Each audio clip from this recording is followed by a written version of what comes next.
At ngayon naman mga kasama natin na nag-uulat ng live mula sa Quezon City, si Kring Lacson. Kring, kamusta ba ang sitwasyon dyan sa area mo?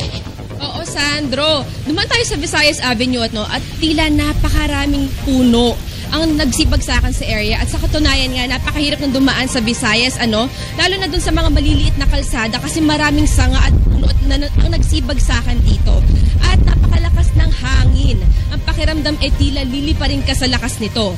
At papasok ng Visayas, agad-agad ninyong makikita itong poste o signboard na bumagsak na rin. At nakapanayam natin ang barangay captain na si Bobby Fortuna ng Barangay Basra at sabi niya, sa ngayon ay 6 na malalaking puno na ang kanilang na-clear kasama ng Department of Public Order and Safety o DPOS. Aniya, mahirap ring dumaan ngayon sa Mines Street, sa Bureau of Fisheries, sa Road 8 at sa mismong Visayas Avenue dahil na marami pang kailangan tanggalin ng mga debris dito.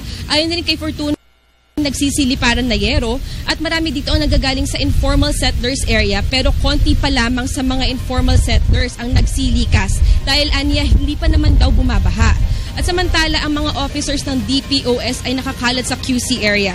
Maliban sa pagmamonitor sa traffic situation, tumutulong rin sila kung sakaling may vehicular accidents at nakikipag-coordinate sila sa mga barangay upang matanggal ang iba't ibang debris sa mga kalye.